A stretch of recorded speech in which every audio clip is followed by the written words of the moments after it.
Hello, everyone. This is Alexander Horat with the Free American Press, and today we're having a very special guest on the show, and that is Patrick Holland. He is the leader of the Missouri Freedom Initiative in Missouri, and today he's going to come on the show to talk about a little bit of a gold and silver bill that's been introduced. So, hello, Patrick. How are you doing? Hi there. Merry Christmas. It's Christmas Day today. And so I just wanted to wish everyone who watches this, hopefully, if you watch it later, belated Merry Christmas. But yeah, this is exciting stuff we'll be talking about today happening in the state of Missouri. And I want to thank you once again, Alex, for having me on your show. Thank you. Oh, well, I really appreciate you coming on the show again, and also a big Merry Christmas to everyone as well. And yeah, could you tell us a little bit about this bill and how this is going to be a big game changer for the entire country if it's Sure. approved? You bet. This is a pre-filed bill in the state of Missouri. So this is not a law. This is something we have to fight for. And it's by Senator Bill Eigel. Now, this is Missouri state. This is not federal. This is a state thing. And it's SB 100, nice round number. And what the bill is essentially is a bill to turn gold and silver into legal tender in Missouri, but it does several things on top of that. So we could talk about what's real and, as far as gold and silver as transactable money, we can already do that already. So many people may say that, but there's reasons and benefits for going this route with it. So some of the other things it does, we only have one tax left in Missouri on gold and silver.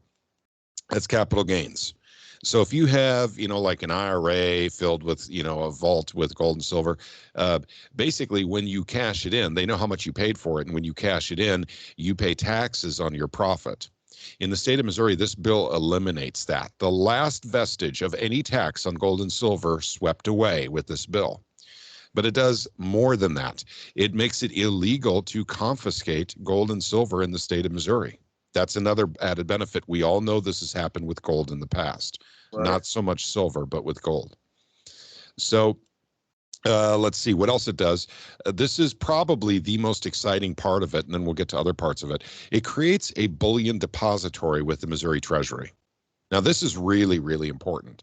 What that does is the Missouri Treasury will literally have to create a depository and then keep at least 1% of Missouri reserves in bullion, in gold and silver bullion. And what that does is allows us to pay taxes to the state of Missouri in gold and silver bullion. Not necessarily what you and I would do, Alex, but what it does is it creates an immediate market for gold and silver, immediate. So it legitimizes it as money. How do you legitimize money is a question someone in your audience might ask. How does that actually happen? Well, how it's legitimized is how they expect you to pay your taxes. So if they expect you to pay your taxes in dollars, that legitimizes the dollar as currency.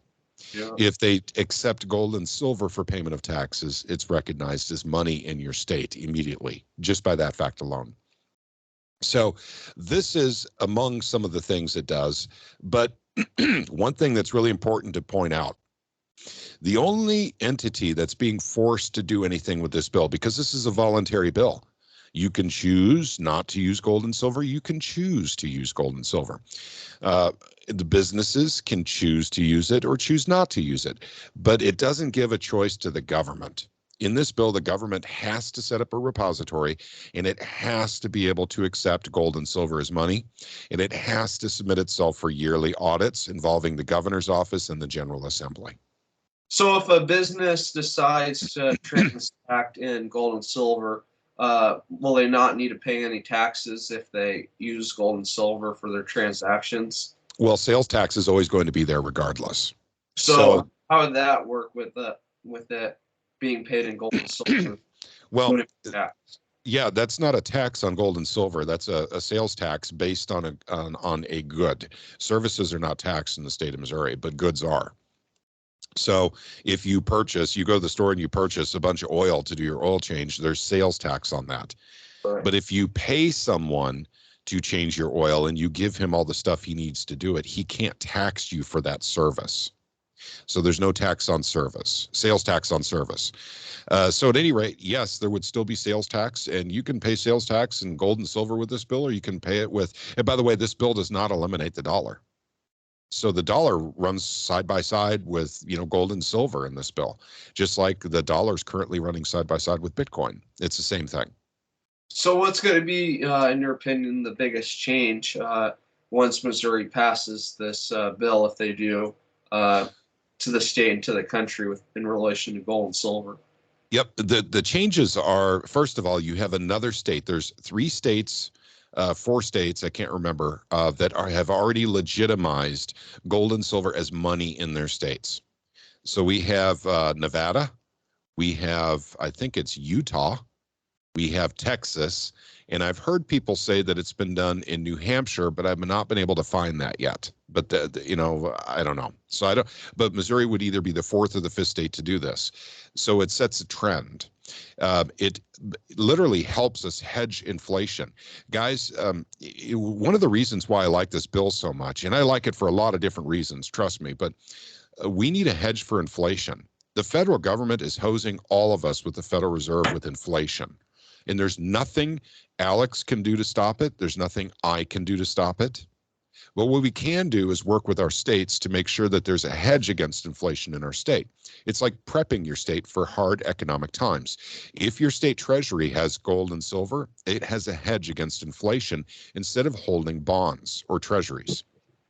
So, and by the way, it is of note that our bill here in Missouri says not less than 1%. So they can pretty much they can go up to 20% if they want to. So the bill's very specific about not less than 1%. And so the immediate change that would be in the state of Missouri is we would actually, honest to God, have something of value in our reserves for the first time since 1971. So we would actually have something with intrinsic value, not just, quote unquote, monetary value. So bonds and treasuries. The second thing, I think, and once again, how it changes things for the country, if Missouri we don't know what the reserves are in Missouri, and I need to look into that and find out exactly how much it is. A quick phone call to the treasurer's office could probably give us a ballpark number. But this is Christmas Day, and they're not going to be answering their phones, so we won't be doing that. But it's going to take a lot of gold and silver off the market. Yeah. It will do that. And then on top of which, too, when the word gets around in Missouri that gold and silver is money, people are going to start buying it in Missouri. Not that we don't already have a big market for gold and silver. Gold and silver is very popular in Missouri to begin with. So, I mean, but businesses can start taking it. Now, I've heard of car dealerships taking gold and silver. I've heard of that. But I've never heard of, like, for instance, go to your mom and pop antique shop and they're taking gold and silver. I've not heard that. It makes sense to me if they did, but you can. There is no law against accepting gold and silver as money. What this does, though, is this reinforces it by forcing the state to legitimize it as money.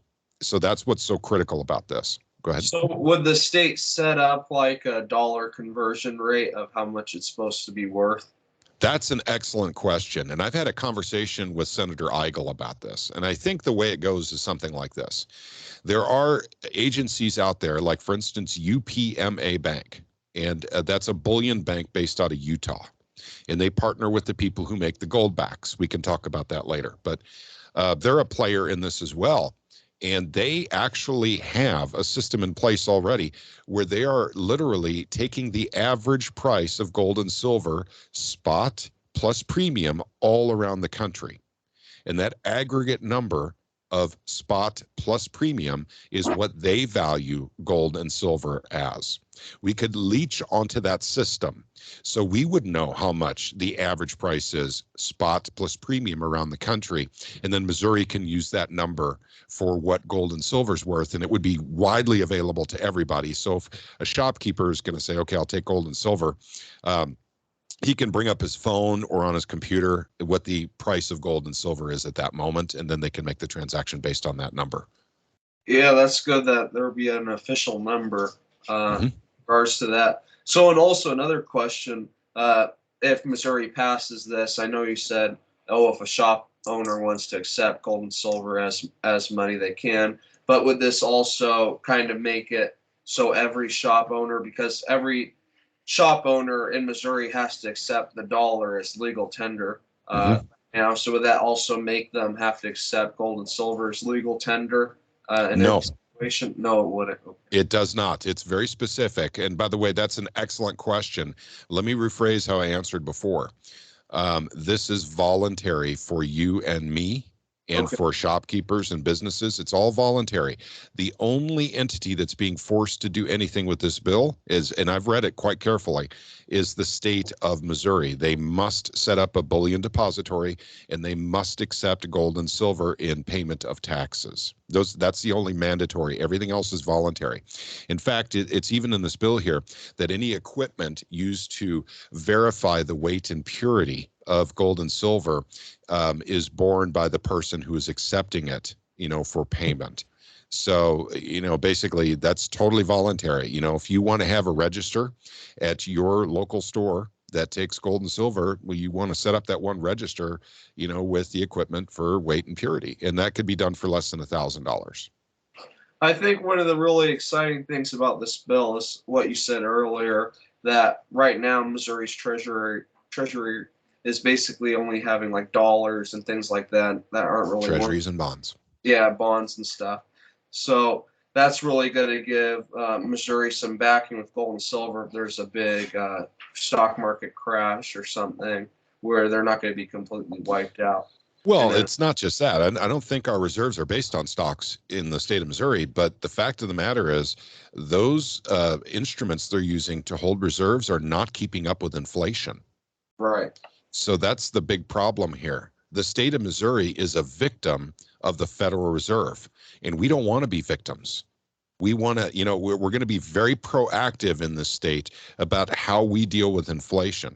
That's what this bill is all about. SB 100 is all about the state of Missouri literally saying to the Federal Reserve, we need a way to buffer ourselves for the damage you're doing to our state by overprinting the currency. And this is what we do. We use gold and silver. Historically, it's been around. The history, Alex, about gold and silver, as particularly silver. We have 5,000 years of history of it being used as money. 5,000 years. Gold, I think, is about roughly about 4,000 years of recorded history. So, but silver was much more plentiful and easy to find. It's malleable, all that kind of stuff. They could turn it into whatever they wanted to. And so gold, even more malleable than silver is, has not enjoyed the 5,000-year history. But Missouri recognizes the fact, for instance, some people have been asking Senator Eigel, what about Bitcoin?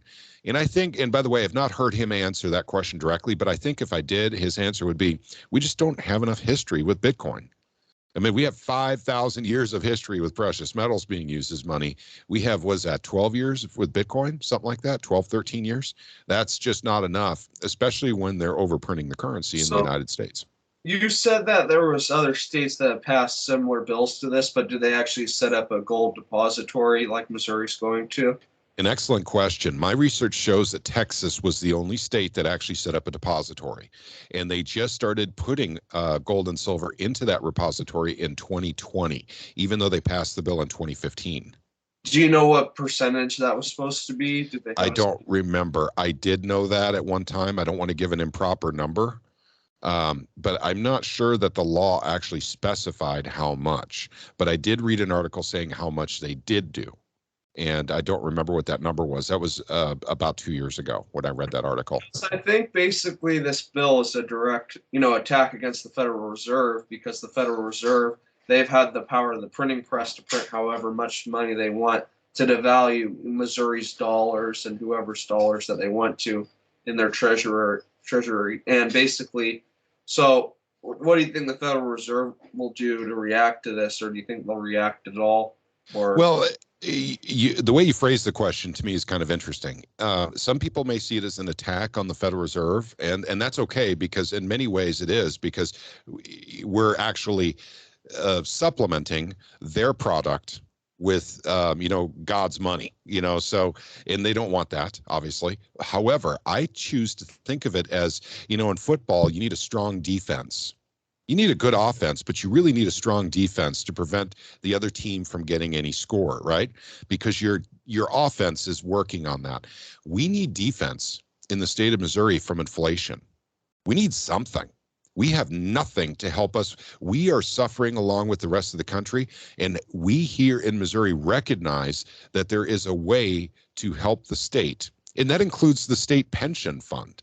You know, there are ways to prevent inflation from eating our lunch here. And this gold and silver bill that Senator Eigel has put forth is the perfect solution for right now. It's perfect, and for many different reasons. Would this affect the state pension funds at all? The state pension funds will be tied directly into the gold and silver, the reserves in general, but they would be able to tap into gold and silver at whatever ratio that they're holding it in. That's correct. Hmm. So for instance, if there's only 1% gold and silver, then only 1% of the payments of the pension fund can come from gold and silver, if that makes sense. Yeah, it does. So that's basically protecting Missouri against inflation, which the Federal Reserve controls because they can print whatever they want. They can. So it's definitely a protection. What are some of the other benefits of this that you'd like to talk about? You bet. Another benefit is basically the Federal Reserve and the federal government have been in cahoots on setting up what's called a CB, or a central bank digital currency, CBDC. And this is highly, highly dangerous at this point in time. We've seen the way they've dealt with the dollar, which is our currency here in the United States. Now, if you take away the ability for us to track how many dollars, because with the digital currency be fully centralized, the cash has always been an anonymous transaction, and it's always been measurable as to how much is out there. Right. With a central bank digital currency, you won't know until it's too late that they've printed too many digits into that centralized digital system. And then once again, your currency loses value, you lose purchasing power, and before long, you're wondering how you're going to be able to afford that turkey for Thanksgiving dinner.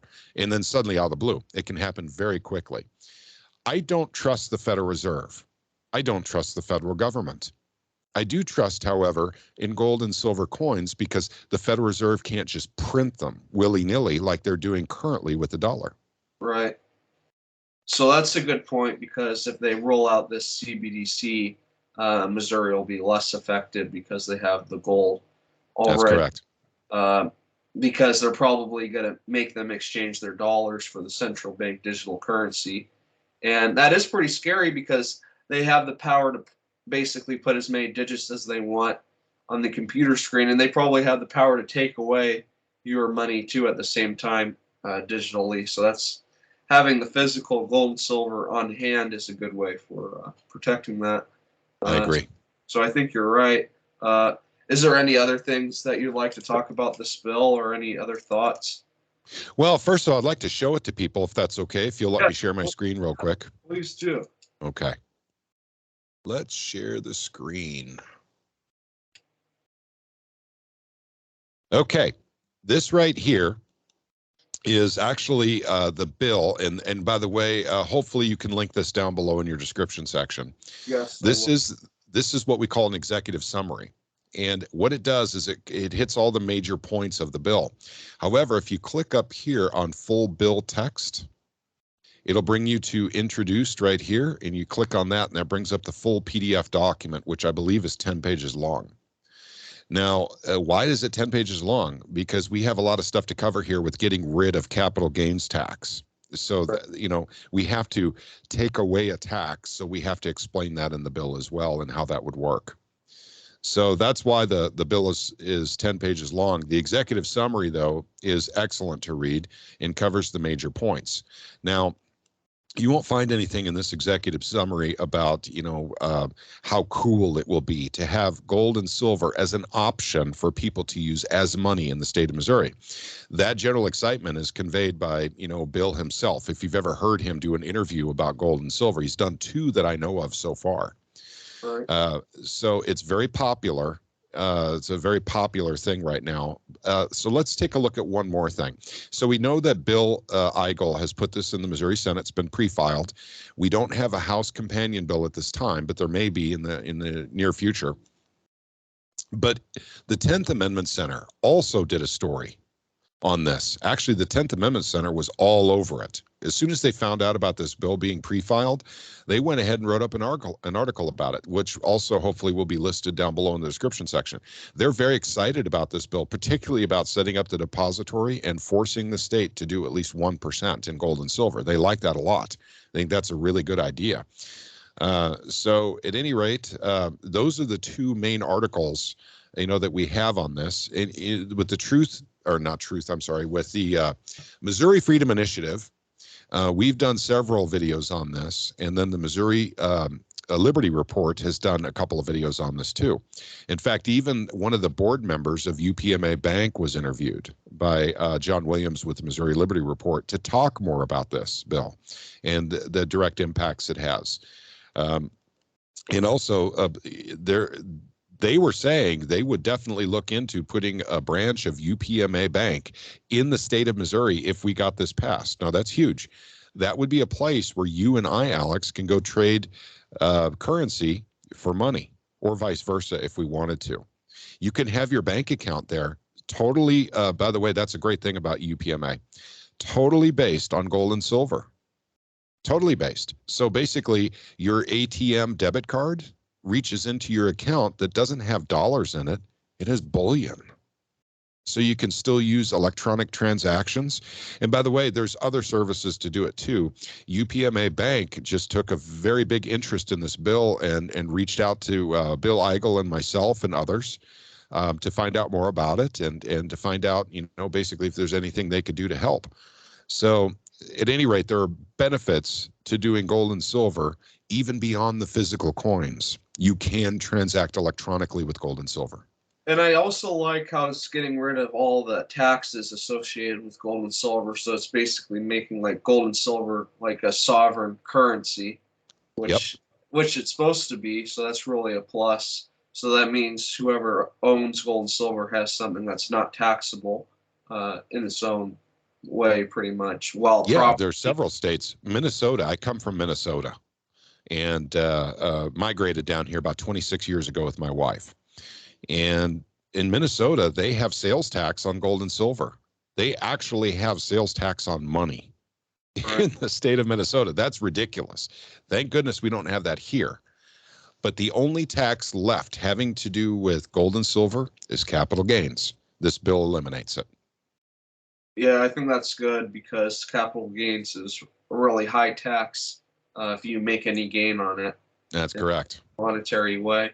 So that's really good. So do you think this bill will probably be successful, and how can people help make it pass? You bet. It starts out with, basically for people in Missouri, if you like this bill, there's no House companion bill as of yet. So we're dealing direct with the Missouri Senate. Senator Bill Eigel, of course, is the sponsor of the bill. And what you can do is call up your senator in your district and let them know that you really like the gold and silver bill and you would very much appreciate their support to get it into, basically get it into committee, get it out of committee and get it on the floor. Now, I'm assuming we're going to have a House companion bill, and I shouldn't assume anything because you never know what's going to go on in Jeff City sometimes, but I'm assuming we will. If that ends up in the House, there's a different procedure, which is actually asking for co-sponsorship. Co-sponsorship, and by the way, I'm talking about Missouri state politics and how it is to be, basically a grassroots leader in the state of Missouri in order to get good things done, to get bills through the process. And when it's in the House rather than the Senate, what you do is you get a large group of people together and you go around the halls of the Missouri Capitol in Jefferson City, and you ask, these representatives to co-sponsor the bill. You can also do that by email and by phone calls. We do it all. We do everything. We make visits to Jefferson City on a regular basis. When you meet with a legislator face to face, it has a much greater impact on their decision making than an email or a phone call. So that's why a visit is crucial. And we schedule these visits. We plan for these visits. We call them knock and shock. And what we do is we go up there in large numbers. The largest group we've ever had at one time was 12 people. And I think we're going to blow that away January 11th of 2023. I think we're going to probably have closer to 30 people walking. And by the way, that's way too many people to get into a representative's office in Jeff City. So just getting 12 people in a rep's office is very, very difficult. I mean, you're really squeezing together. It's sardine land. But in a senator's office, you can get 12. In fact, you could probably get about 30 people in the average senator's office. They have bigger offices, by the way. Yeah. And but literally showing that many faces to push for one thing at one time has a huge impact on these guys. And I love it when, like, for instance, I'm going to talk about Senator Rick Bratton. Is a great senator here in Missouri. And whenever we go to his office, he literally starts pointing his finger. You shout out your name and where you're from. And then when he does that, he begins to see, all 25 of these people are from all over the state. They're from all over. They're not from one central area. They're not all from Springfield. They're not all from Kansas City. So that helps a great deal too. He realizes that, there's people all over the state that have an interest in the bill. So that helps to make their mind too. Of course, a senator and a representative should be representing their districts, but I doubt there's going to be any phone calls for this bill saying don't do it. There might be some quiet whispers among some of the lobbyists that represent banks or lending institutions saying don't do it. I believe that may be happening. Or but from the Federal Reserve. Well, the Federal Reserve, yeah, let's see if they have a lobbyist that comes up to Jeff City. See what they do. But once again, we're not eliminating the dollar. All we're doing is we're sweetening the pot by adding a little competition to a currency that is losing value. The analogy that I used years ago, if you guys remember Truth, Money, and Freedom podcast, we're big advocates of precious metals going all the way back to 2015.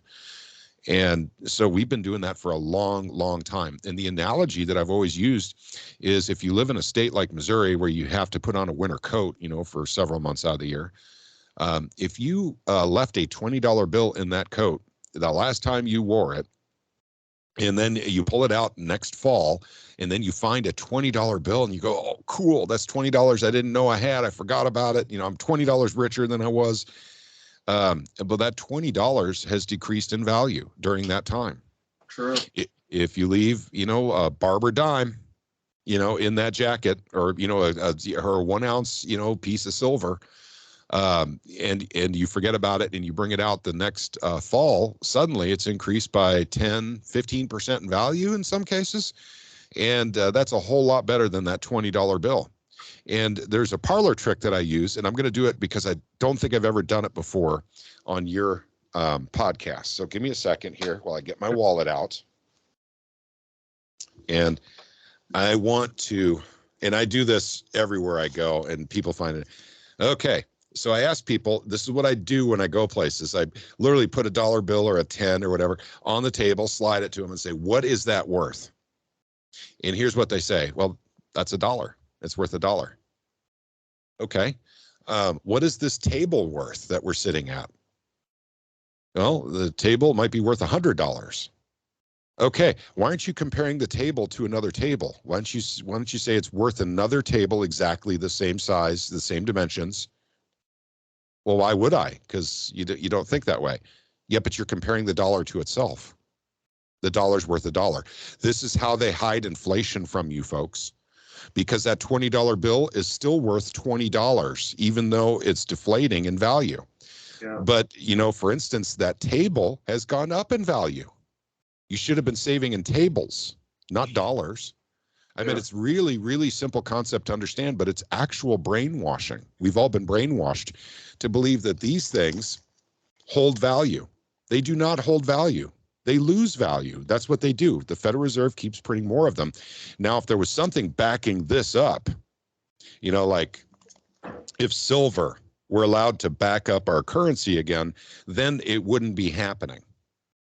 But they won't let gold and silver back up the dollar. They don't want that because they can't print endless amounts of currency to go to war and to do bailouts of banks and things of that nature if they're using gold and silver. But they can do it with a currency. They just minty fresh currency. They just print, right out of their printers there at the Federal Reserve.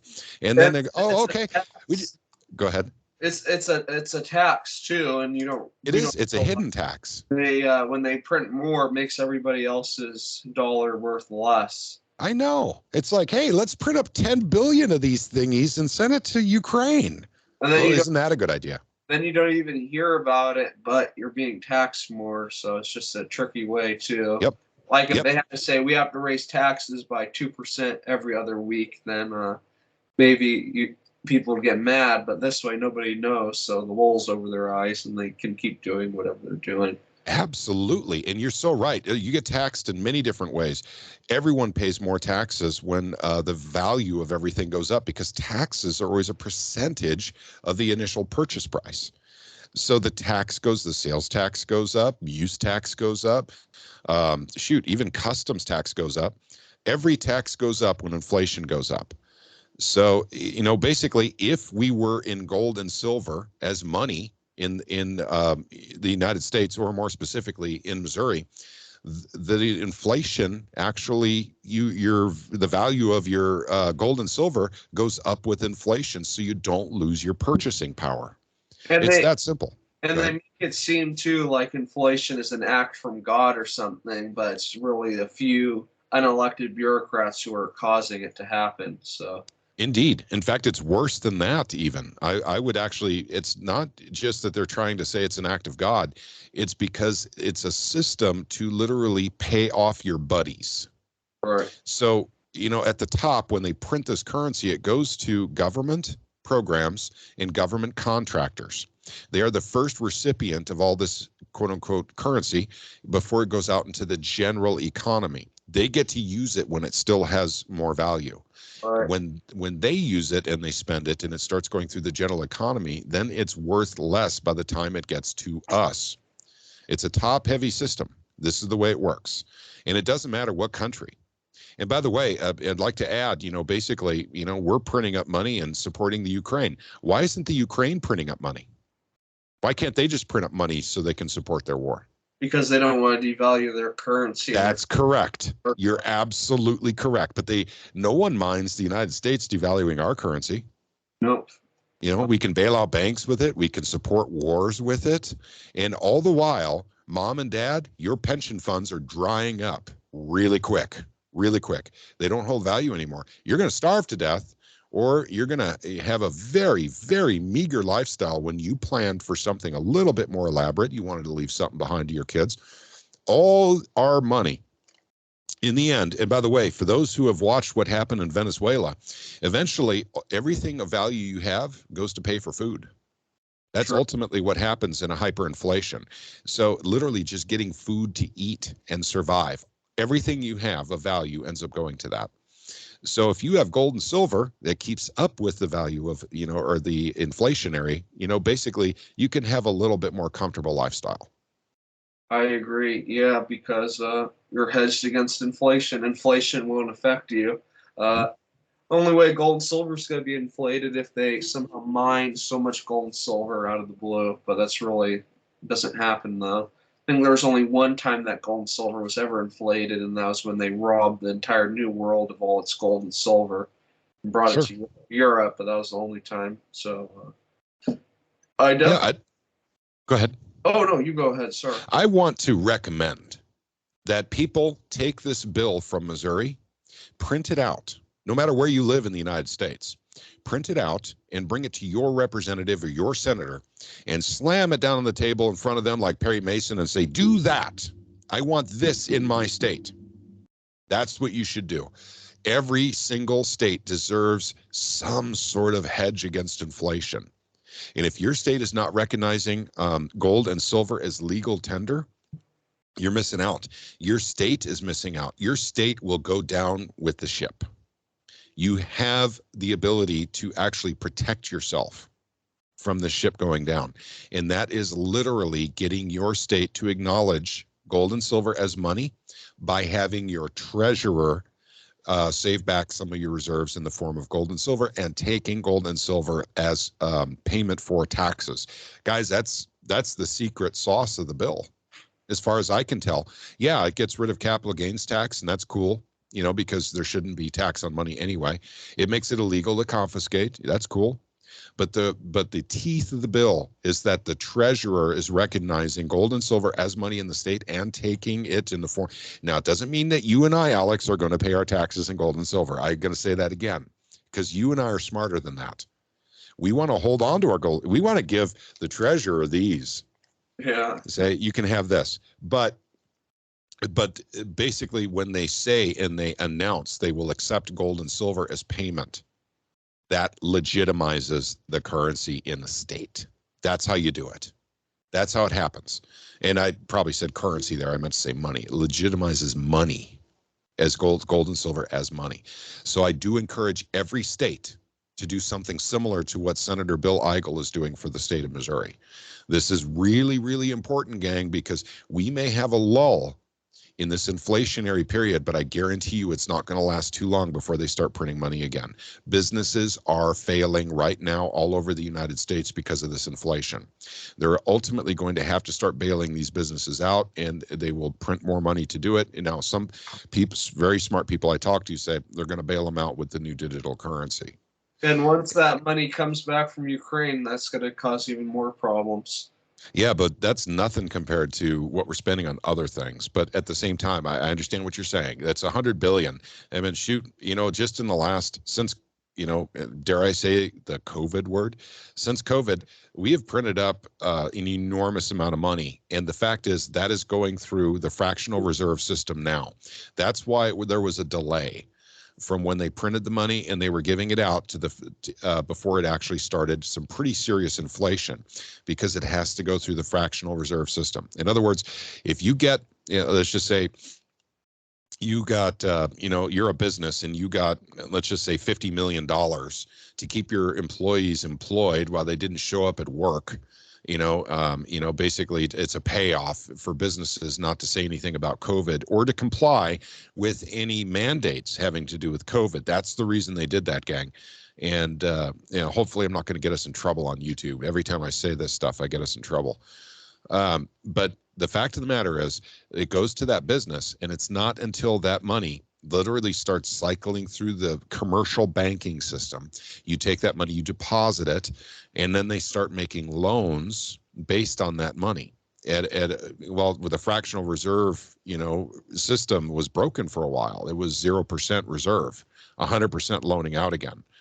And so I think they've got us back up to something, resembling something, 6% or something like that. So this is exactly what happens when they print up currency. All the people clamoring for those bailout checks from the federal government because they shut down businesses, preventing people from go to work, preventing the economy from running, anywhere near normal. And that did enormous damage to the system. But the money the people got was a pittance compared to what businesses got. Just a pittance. Yeah. And by the way, local governments got a lot of money too. Springfield, Missouri, they had public hearings on a mask order, face diaper order. I was at that. I wasn't inside. I was outside running the protest, or at least running with the protest. Yeah. And they ended up doing it despite the fact that there was absolutely no one showing up to say, we do need to have mask mandates. Yet there was 300 of us saying we don't. The city council didn't care. They went ahead and did their mask mandate. And then like magic, this was absolutely, no one knew this was coming. Suddenly, about 3 days later, it was announced that the city of Springfield got a $35 million grant from the federal government. Of course. I wonder if it had anything to do with that face diaper mandate. I just wonder. Well, that's what they do. These local governments, they have to do what the federal government or their state government says to get these grants, and they're basically payoffs for doing what they want them to do. That's right. And the whole grant system needs to go, I think. Just directly. Morality is for sale at the government level. It's just morality is for sale. Basically you could just say, oh, geez, there's nothing I could do about this. I talk to people in government all the time that recognize the system is extremely corrupt by grants, by, PACs, and we can go on and on and on about how money affects the system. And they shrug their shoulders and they say, well, there's nothing I can do about it. Well, we here in Missouri are going to do something about it. We're going to make gold and silver money. in the state of Missouri. We encourage other states. This is pre-filing area for many states that have part-time legislatures like the state of Missouri does. This is a good time to get this printed out and bring it to your representative and senator and literally say, this is exactly what we need to do in this state. Just switch out the statutes from Missouri statutes to your state statutes, and you have, a really good bill to support. And by the way, these things don't happen by themselves. We're going to work hard at the Missouri Freedom Initiative to help get this bill through. And many other organizations have expressed a lot of interest in this bill as well. We are not alone. So how can people contact you to get involved? You bet. If you're in Missouri, just go to mofree.org, that's short for Missouri, free.org, and sign up on our email list. That's where it starts. So you can get on our email list and then find out about all of our activities. I'm in the process of working with someone to update our website, which I'm hoping we can have done by the end of the year. Because I'd really, really like that website, changed up and everything. I'm juggling a lot of balls at the same time. And there's once in a while, there's a guardian angel, an angel that comes out and says, hey, how can I help you, man? And I really appreciate when that happens. So that's how you contact us. But also, too, we're on Odyssey. We still have a presence on YouTube, but I'm not doing any live streams there anymore because we keep getting strikes. As they change the rules, they'll go back into our history and then start making videos that we made a year ago against the rules, and then we'll get a strike on a 1-year-old video.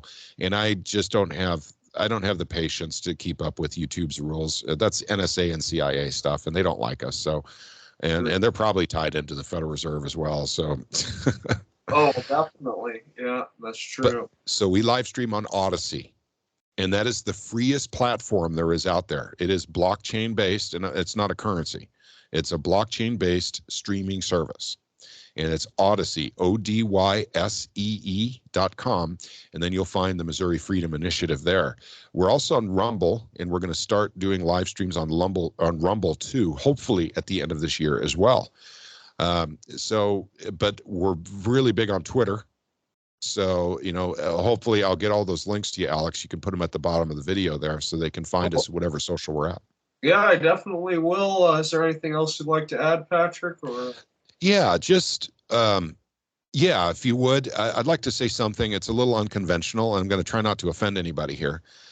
But if you don't like what's happening in the world, more specifically your country, you can go on social media and get involved in an echo chamber. And you can get with like-minded people that just complain about everything that's going on in your state, in your country. You can do that. And trust me, I know a lot of politicians. They don't go and see what you're talking about in these echo chambers. So all you're doing is you're just bouncing things on the wall. You can do that, or you can actually get involved. How do you get involved? And it's really simple. Find out who your state rep is. Find out who your state senator is. Find out who your governor is. Many people I talk to don't even know the name of their governor. And literally start engaging them with what your concerns are. Get involved with a group that's actually active in doing something in your state capital. This is literally, guys, the interview is not about this, but maybe we'll do another one sometime about how this all started and what we've been able to accomplish in 3 short years. Yeah, we should do a video on that because people, I'm tired of, people in their echo chambers saying some good things, but they don't actually, they say they don't have the time or they just don't take the time to actually do anything. But yep, and well, you're right. Now I have talked to enough people to know that part of it's laziness and part of it's lack of knowledge on how to get started. And part of it is fear. Because in the echo chamber, you don't have to worry about anyone going up and literally looking someone right in the face like your senator or rep and say, you're wrong. We got a problem here with what you want to do. Let me explain my point of view. But once again, I do teach. I do legislative meet and greets all the time. We have 3 coming up here real quick in January. I teach people how to deal with their senators and representatives, in those, and I'll probably start doing those online again. I do sample phone calls. Actually, I'll call a rep or a senator on a live stream so Yeah. people can see me interact with them literally in real time. I've been asked not to do that anymore, though, because I didn't tell them I was calling them, and they were recording. But the fact is, we're what we call single. Only one person has to know that the call's being recorded in the state of Missouri. So I was able to get away with that. But there were some people in Jeff City that made a little bit nervous. They felt it was a gotcha politics game I was playing, which was not the case. I was just doing trainings on how to deal with representatives and senators. But I am deeply involved in my state.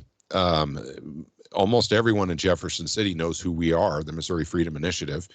And some of them absolutely love us. Some of them absolutely hate us. But what we're about in the Missouri Freedom Initiative is the U.S. Constitution, the Missouri Constitution, the Declaration of Independence. That's what we're about. We're not a right-left paradigm organization. We're not pushing one party over the other. What we do is we look for good legislation to support so we can actually be freer in the state of Missouri. We can start nullifying the illegal, unconstitutional laws coming from the Federal Reserve, like we did with the Second Amendment Preservation Act, actually start, getting our freedoms back. I compare Missouri to New Hampshire, is that they have the Free State Project. Missouri has the Missouri Freedom Initiative. We're similar in our goals, but we're going about things in a different way in the state of Missouri, a way I feel is much, much more conducive to preventing people that don't like freedom from moving into the state. We've done some enormously popular things in the state that the conservatives like, and that that people who are not conservative don't like.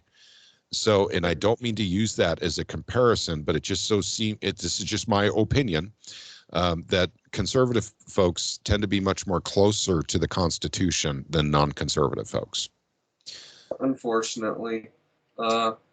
It's true. Well, I think this video was really good. I think it was really informative what you said about this gold and silver bill, Patrick, and I really hope we can have you on the show again soon, especially talking about how to get into local government and state government, how to actually do something like you're doing with the Missouri Freedom Initiative.